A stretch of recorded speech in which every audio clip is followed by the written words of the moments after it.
지금 미국 경제 좋은 거예요, 나쁜 거예요? 경제학적으로는 두말할 나위 없이 아주 좋은데 주식과 관련된 경제는 결국 경제의 이동 속도입니다. 네. 요즘에 움직이는 속도 면에서 미국 주식을 설명하는 게 많이 약화됐어요. 그러니까 저는 오히려 좀 경계해야 된다, 이런 입장입니다.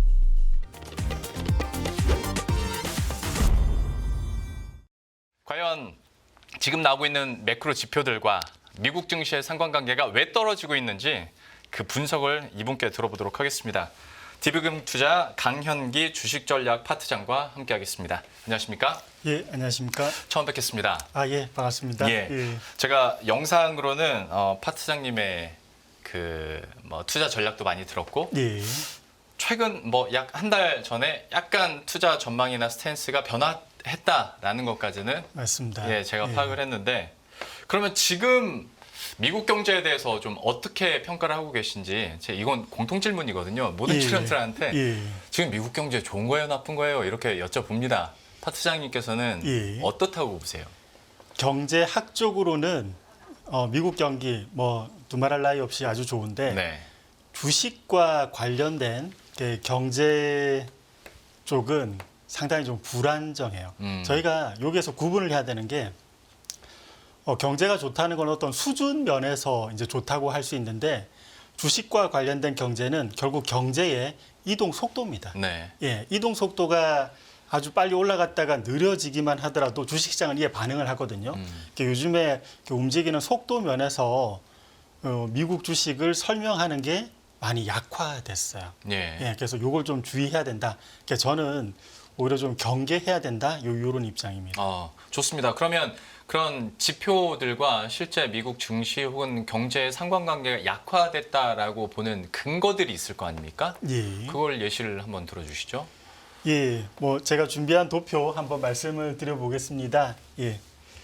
자, 화면에 잘 나오고 있죠? 항상 여기 걱정되더라고요. 왜요? 제가 혼자 막 얘기하고 있을까 봐. 저희 PD들이 알아서 잘 넘겨드립니다. 알겠습니다. 요즘에 미국 물가 하락의 요인으로 연준도 가장 많이 지목하고 있는 거, 이것만 해결되면 물가 떨어질 것 같다. 이게 결국 이제 고용 시장이죠. 고용 시장이 이게 너무 뜨거운데 이게 둔화하면 미국 물가 내려갈 것 같고, 물가 내려가면 당연히 금리 인하하겠죠. 자, 그런데 반대편으로 보면 고용 시장 둔화는 임금 소득을 약화시키고 임금 소득 약화는 소비를 또 이게 좀 흔듭니다. 약화시킵니다. 소비의 국가 미국에서 소비력이 약화된다면 당연히 경기 모멘텀 떨어지겠죠. 저희가 경기 모멘텀이 양호한 상태에서 물가가 떨어지면 이때 금리 내리면 금리는 떨어져도 주가는 올라가는 이 크로스 관계가 형성되지 않습니까? 그런데 경기 모멘텀이 둔화한 상태에서는 금리를 내리면 주식시장도 아래로 같이 내려옵니다. 요즘에 고용 지표만으로도 제가 볼 때는 미국 시장에 대한 설명력이 좀 약한데, 여러분 요거 3페이지 요 도표는 여러분 이 방송 끝나더라도 한번 다시 보기로 해서 한 30초 또는 40초 길게 봐도 좋고 다시 한번 꼭 한번 음미를 해보시기 바랍니다. 제가 설명드려 볼게요. 미국 주가하고 장기적으로 궁합이 굉장히 잘 맞는 지표 하나만 선택해라 그러면 저는 실업률 제시드리고 싶어요. 요 그림의 회색 선은 실업률을 거꾸로 그린 거죠. 역축으로 그린 겁니다. 그래서 그림에서 이 회색 선이 위쪽으로 올라온다. 그러면 실업률 떨어지고 고용시장은 좋은 겁니다. 자, 그리고 중간에 이 연한 녹색 선, 요건 자연 실업률이에요. 자연 실업률 경제학적으로는 좀 어렵게 표현할 수도 있지만 한마디로 자연 실업률 요 정도면 미국 고용 시장 좋은 거다. 이렇게도 저희가 간단하게는 해석할 수 있습니다. 자, 그림상으로 봤을 때 자연 실업률 요 연한 녹색 선보다 회색 선이 위쪽에 있으면 이 당시 고용 시장은 타이트한 거죠. 자연 실업률보다도 지금 고용이 좋으니까. 그럼에도 불구하고 그 실업률이 조금씩 악화되면 그 모멘텀이 둔화하면 이 70년 역사에서 미국 주식시장이 고용 모멘텀 둔화에 온전하게 넘어갈 때는 별로 없었어요. 이 크고 작은 트러블이 있었습니다. 적게는 마이너스 20에서 30%, 크게는 마이너스 50% 이상. 예. 그리고 지금 한번 실업률 볼게요. 지금 실업률 경제학적으로는 고용시장 좋아요. 타이트합니다. 왜냐하면 자연 실업률 4.4, 이 정도면 미국 고용 좋은 거다 할 수 있는데 지금 현재 실업률 5월 고용지표 실업률 4% 나왔죠. 그래서 경제학적으로는 고용이 좋지만 최근에 실업률 조금씩 이 모멘텀 확실히 둔화되고 있었습니다. 그러면 요 사례를 보면 과거 패턴에도 이제 비교를 해봤을 때 미국의 주가는 계속 뻗쳐서 올라가는 것보다는 고개를 좀 더 수그리는 게 훨씬 자연스러워요. 과거 70년 역사를 보면. 네. 근데 요즘에 미국 주가 왜 이렇게 하늘 높은 줄 모르고 올라가냐?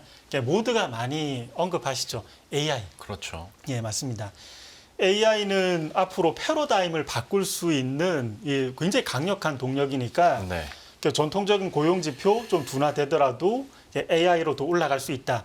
이런 얘기가 있는데 여러분 이 얘기보다 훨씬 더 이러한 논리가 강력했을 때가 언제인 줄 아십니까? 언제입니까? 예, 2000년 초 닷컴. 신경제. 네. 그때나 용어도 아예 따로 있었어요. 네. 신경제. 예. 요때는 미국이 제조업 위주에서 IT 서비스업 위주, 뭐 인터넷이죠. 네. IT 서비스업 위주로 점점 산업을 개편해서 나가는 과정.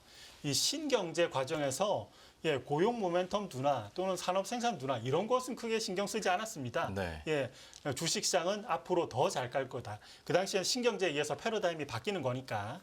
자, 그럼에도 불구하고 이 당시에도 자연 실업률보다 실업률이 양호했는데 그 실업률이 모멘텀이 떨어지면 그림에서도 보시듯이 결국은 주식시장도 아래쪽으로 계속 내려왔죠. AI로 끌어올렸고 실업률은 이제 실업 상태는 타이트하다고 했는데 일각에서는 물론 AI로 시장이 올라간 것도 맞고 고용 시장도 타이트한 건 맞는데 AI가 발전될수록 기업들이 고용을 많이 할 필요가 없으니까 결과적으로 오히려 고용 상태는 악화될 거야. 고용 상태가 악화되면 돈을 쓸 수 있는 여력이 적어지겠지. 이 시나리오를 말하는 사람들도 있거든요. 네. 거기에 대해서는 그러면 우리가 어떻게 평가할 수 있을까요? 저희가 많은 사람들이 AI 산업, 인력이 많이 필요 없지 않습니까? 네. 오히려 실업률이 좀 더 악화되더라도 기업은 자생적으로 올라갈 거라고 하는데 이때 한 가지 해결해야 될 부분이 이렇게 새로운 패러다임으로 전환될 때 사람들이 고용되지 않고도 소비할 수 있는 그 어떠한 원천이 있어야 돼요. 네, 그러겠죠. 뭐 대부분 사람들 마찬가지인데 전체 소비력을 지탱하는 게 임금소득, 임금소득이 한 80% 차지하거든요. 근데 이걸 대체할 수 있는 무언가가 있어야 됩니다. 네. 혹자는 또 이렇게 얘기하죠. 주식시장 많이 올라왔으니까 부의 효과로, 주식시장으로. 요것으로도 뭐 새로운 혁신 뭐 제품이나 서비스를 살 수 있지 않을까. 그런데 여러분 그거 아십니까? 만약에 사람들이 주식에 의해서 부의 효과로 어느 정도 소비를 지탱하기 위해선 대략 그 조사한 결과도 제가 얼마 전에 보긴 했는데 한 12에서 15억 정도 최소. 투자금이 그 정도는 돼야 된다고요? 왜냐하면 주식을 팔아서 소비하면 이것은 주식시장에 다시 타격입니다. 그렇죠. 주식을 팔지 않고 배당만으로도 소비할 수 있는 근간이 뭐 돼야 이런 앞서 언급드렸던 그 메커니즘이 작동하는데 이게 최소 12에서 15억이에요. 월 한 500만 원 받으려면 그 정도는 해야 되니까요. 맞습니다. 저희 뭐 사람 사는 거 다 비슷하고 네. 미국인들도 그 정도까지의 이제 투자 금액이 있는 사람들은 많지 않으니까 이게 임금 소득을 대체할 수 있는 게 있다면 제 논리가 틀릴 건데 아직은 임금 소득을 대체할 부분이 없는 게 현실이죠. 현실이죠. 그래서 전 이번엔 다르다. 그거보다는 과거의 이 역사를 참고해서 조심하자. 지금 매크로로는 설명이 안 되니까 조심하자. 이 논리입니다. 좋습니다. 중간에 제가 궁금증이 있어서 한번 반대편에서 질문을 드려봤고 계속해서 준비된 그럼 자료 한번 설명을 들어보도록 할게요. 시간당 실질임금에 대해서도 얘기를 해주셨는데 사실 어떤 소비 여력에 대해서도 이야기들은 참 많이 하거든요. 여기에 대해서는 좀 어떻게 분석하고 또 여기에 대한 영향력은 어떻게 보십니까? 시간당 실질임금이 미국의 주식과 관련한 입장에서는 종착점이자 시작점입니다. 이걸 한번 설명드려 볼게요. 여러분 4페이지에 있는데 요즘에 하나 살펴볼 게 미국의 구인자 수입니다. 구인자 수는 요즘 계속 떨어져요. 예. 근데 아직도 떨어져도 팬데믹 이전 그 어떤 시절보다 구인자 수는 아직은 많습니다. 네. 지금 상식적으로 생각해 볼게요. 미국이 중국하고 사이가 좋은 게 아니에요. 네. 예, 이게 여러 가지 마찰은 있죠. 러시아하고도 사이가 좋지는 않아요. 그렇죠. 그리고 이제 이쪽 중국, 러시아 이쪽의 경제 광역권과도 이제 마찰은 좀 있습니다. 자, 그러면 미국이 이 많은 고용 인원에 의해서 산출되는 그 물건을 어딘가에 팔아야 되는데 지금 그게 마땅치가 않습니다. 예, 구인자 수는 제가 볼 때 합리적인 관점에서 더 떨어질 겁니다. 네. 지금 구인자 수 떨어지는 것과 함께 시간당 평균 임금이 증가율 기준으로 떨어지고 있습니다. 네. 제가 볼 땐 더 떨어질 것 같아요. 구인자 수가 더 떨어질 수 있으니까. 자, 그러면 이거 혹시 사회자분 이거 조지프 앨리스의 경제를 읽는 기술 이거 읽어보셨는지 모르겠습니다. 제가 많이 부족합니다. 아닙니다, 아닙니다. 이게 워낙 이제 이게 절판된 책이에요. 이게 절판된 책입니다. 다행입니다. 이게 한 17년 전에는 언제나 이게 주식 시장의 필독서로서 많이 이제 언급을 됐는데 이게 이제 절판되면서는 이제 필독서로는 많이 안 올라와요. 근데 한번 중고 서적에서라도 꼭 독자분들, 시청자분들 읽어보시면 좋을 것 같습니다. 거기에 도식도가 굉장히 이제 저희 직관을 많이 자극하는 부분이 있는데 그걸 좀 축약해서 가지고 와봤습니다. 시간당 임금이 종착점이자 시작점이라고 부르는 이유가 이렇습니다. 시간당 실질임금 만약에 악화된다고 해볼게요. 그러면 개인 소비 줄어들 거고 여러 메커니즘, 생산이나 서비스 요 경로를 타고 기업 실적 줄어들 겁니다. 그러면 고용도 미국은 고용 시장 대단히 유연합니다. 그러니까 기업 실적을 보존하기 위해서는 아주 유연하게 또 해고도 잘 이루어지죠. 네. 그러면 고용 헐거워지면 지금 연준이 고용 시장이 너무 뜨거웠던 게 차가워져야 된다고 하는데 그러면 시간당 실질임금 다시 줄어들 수 있습니다. 네. 그래서 조지프 앨리스 이분께서도 강조했지만 시간당 실질임금이 주식시장에 상당한 선행성을 보여요. 예, 요거 그림으로도 확인해 볼까요? 저는 모든 미국 시장의 모든 경우를 가지고 오진 않았습니다. 이 지면의 한계상 모든 경우를 다 그리니까 너무 복잡해 보이더라고요. 네. 그래서 최근 사례까지만 가지고 와봤는데 검은색 선이 미국의 실질임금입니다. 요 증가율이 주식시장보다도 굉장히 앞서서 변하는 걸 확인하실 수 있을 거예요. 저 점선이 그러니까 시차를 말하는 건가요? 맞습니다. 네. 좀 기울어지게 이제 점선을 네, 네. 그렸는데 이제 시차를 보여주죠.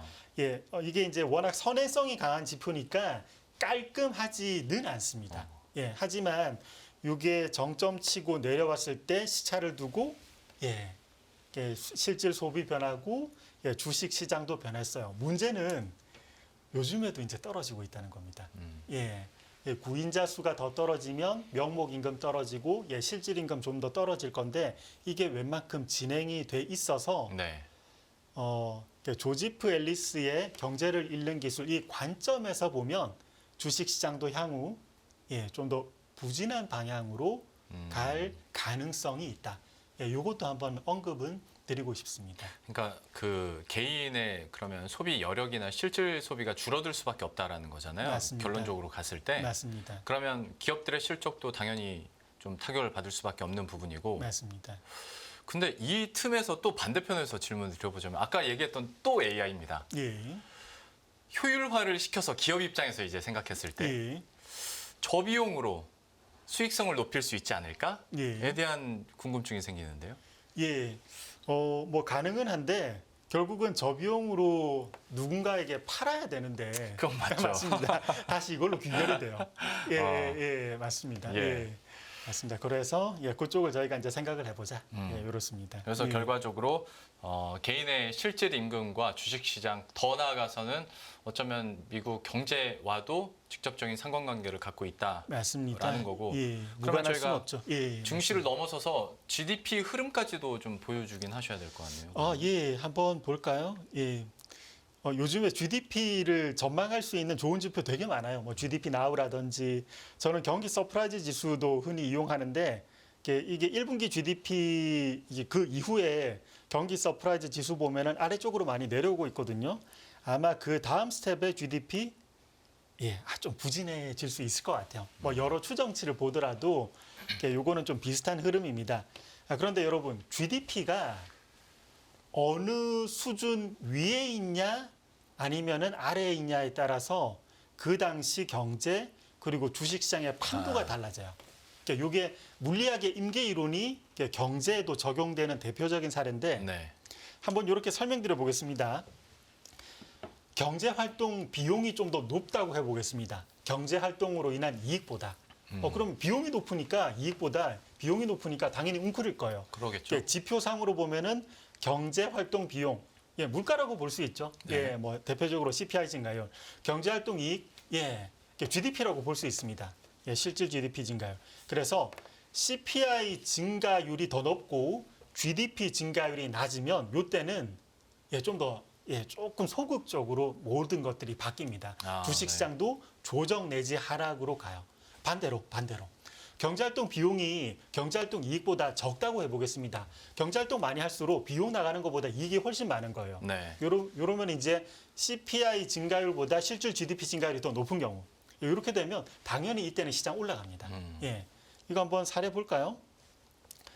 예전에도 이게 그러니까 시장의 바닥권에서는 잘 못 맞추는데 시장이 언제 떨어질까에 대해서는 임계 조건으로 여러분 적극적으로 이용할 만해요. 과거 사례도 보면 IT 버블 붕괴 때도 CPI 증가율이 GDP 증가율을 넘어섰을 때, 요때 트러블이 있었습니다. 그리고 금융위기 때도 여러분 CPI 증가율이 GDP 증가율을 넘어섰을 때 트러블이 있었습니다. 그리고 여러분 그거 아십니까? 팬데믹 그 부근에도 이러한 현상이 있었어요. 물론 팬데믹이라는 어떤 질병 관련 이슈도 포함이 됐었지만 경제적으로는 이러한 현상들이 버무려져 있었습니다. 최근에 한번 볼게요. 최근에는 이 기대감이 있었죠. 물가는 좀 더 떨어질 수 있고 경제에 대해서는 저희가 이제 이게 탈출하는 거죠. 뭐 CPI 증가율을 탈출해서 GDP 증가율이 올라갈 수 있을 거라고 생각을 했는데 요즘에 1분기 GDP 좀 실망스럽게 나왔거든요. 네. 전년 동분기 기준으로는 미국의 GDP 2.9 나왔습니다. 미국의 물가는 지금 3%대에 있죠. 제가 볼 때 물가는 좀 떨어질 수는 있는데 지금 앞서 보여드린 것처럼 GDP 증가율이 좀 더 속도감 있게 떨어진다면 저희가 임계 조건 탈출을 못하는 거예요.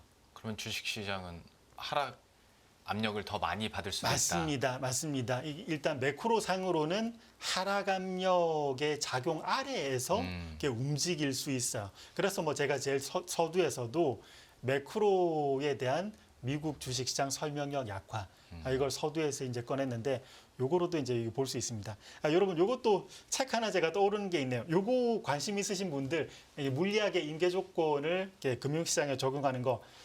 마크 뷰캐넌이 지은 우발과 패턴이라는 책이 있거든요. 네. 계속 오다 보니까 지금 제가 책 소개를 너무 많이 하는데 이거는 절판된 건 아니죠? 요거는 절판됐는지 이게 잘 모르겠습니다. 아마 있을 것 같아요. 그 관심 있으신 분들은 요거 읽어보면서 자기만의 메소드를 개발해도 굉장히 좋을 것 같습니다. 이거는 절판 안 됐네요. 다행이네요. 다행이네요. 근데 설명을 굉장히 쉽게 해주시네요. 그래서 지금 상황에 우리가 대입해 볼 수 있게끔 설명을 해주시는데 실제로 그러면 지금 상황에서는 하방 압력에 대해서도 우리가 어느 정도 좀 대비를 하고 조심을 해야 되겠다라는 얘기인데 사실 그 실제 시장이 꺾이고 경제가 꺾이기 바로 직전에는 주식시장에서 배드리스 구실 때도 있잖아요. 맞습니다. 그래서 증시가 잠깐 올라줄 때 맞습니다. 지금은 살짝 그런 느낌이 많이 있거든요. 맞습니다. 그래서 이제 금리 인하에 대해서 많은 분들이 기대하시고 그렇죠. 또 이때 엔비디아를 필두로 한 지금의 성장주들 금리 인하면은 또 밸류에이션을 좀 더 줄 수 있으니까 시장이 더 갈 수 있지 않을까 또 생각을 하세요. 자, 그런데 역사적으로 보면 금리 인하가 좋은 경우가 있고 안 좋은 경우가 있습니다. 주식 입장에서. 요거 한번 어떻게 구분하는지 말씀드려 볼게요. 요즘에 제가 테일러 준칙으로 미국 기준금리, 적정금리 계산해 보니까 한 4.9 나오더라고요.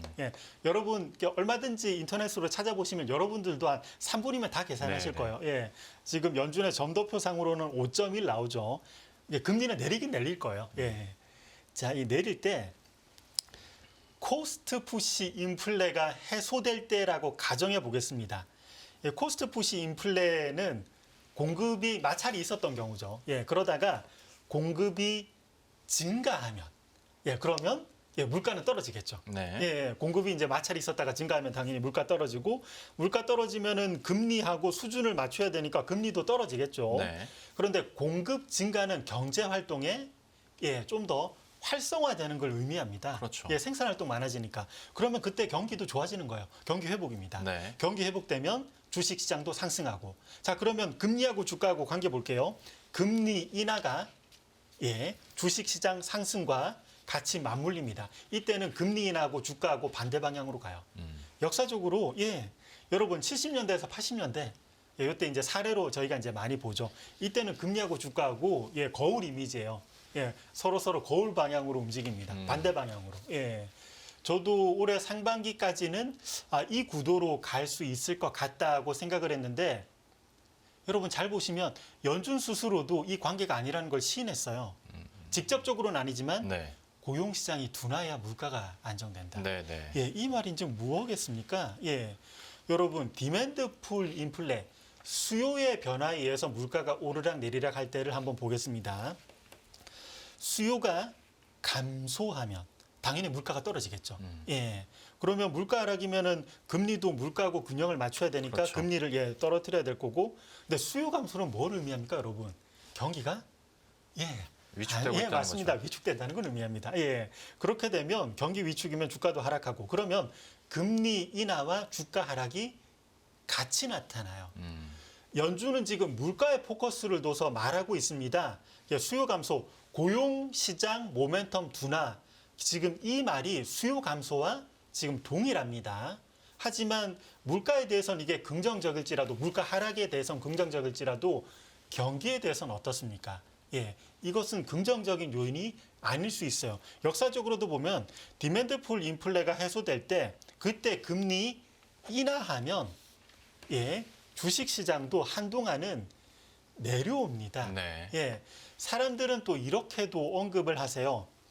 연준이 지금 금리 인하라는 정책 카드가 있으니까 네. 금리를 인하했을 때 경기는 다시 좋아지지 않을까? 예, 이렇게도 그러길 이제 바라죠. 예, 맞습니다. 이렇게도 지금 언급하십니다. 설령 예, 수요 감소, 경기 모멘텀 안 좋아지고 그래도 금리 인하면은 미국 경기 좋아지지 않을까? 근데 여러분 상식적으로 생각해 볼게요. 경기가 계속 부진할 때 금리를 인하하면 여러분 언제 돈 빌리십니까? 다르게 한번 예를 들어 볼게요. 주택 가격이 막 떨어지고 있는데 나라에서 금리를 인하한다면 여러분 언제 돈 빌리십니까? 바로 안 빌려요. 금리 인하할 때 안 빌립니다. 금리가 인하하다가 이제 여기가 바닥이구나. 더 이상 인하 사이클이 멈출 때, 이때부터 돈을 빌리기 시작해요. 그렇죠. 네. 그러니까 이때 정책 효과가 나타나는 겁니다.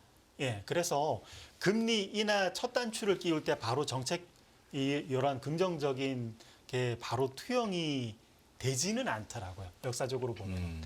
그래서 요걸 하반기에는 저는 금리 인하와 주식 시장이 좀 슬로우해지는 거 이게 같이 나타나는 경우를 시청자분들도 충분히 고민해야 되지 않을까.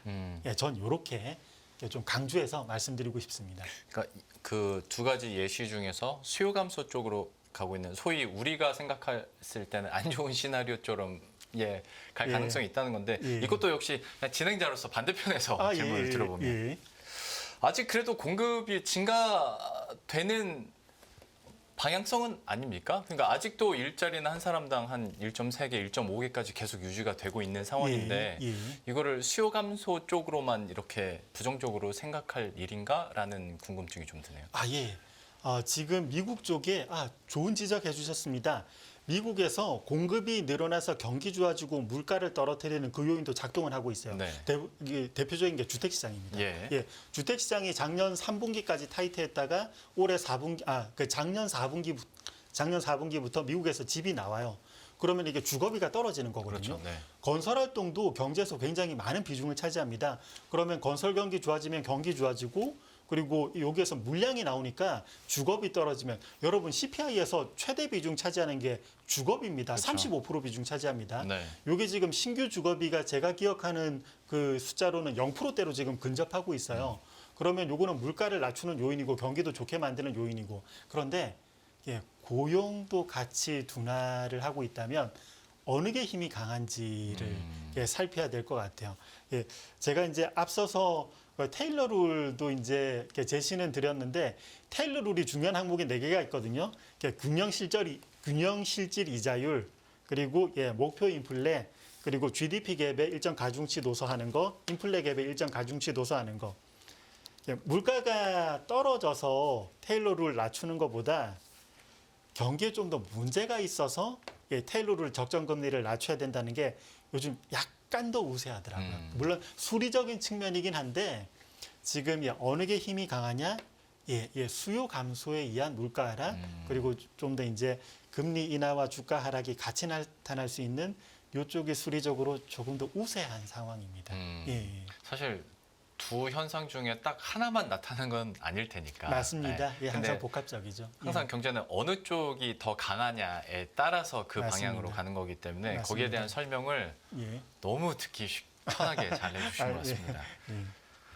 혹시 자제분이 어리신가요? 어립니다. 아니 저는 경제 지표를 부연동화하듯이 이렇게 쉽게 설명해 주시는 분은 처음이어가지고 아닙니다. 빠져서 듣다 보니 시간이 엄청 많이 갔습니다.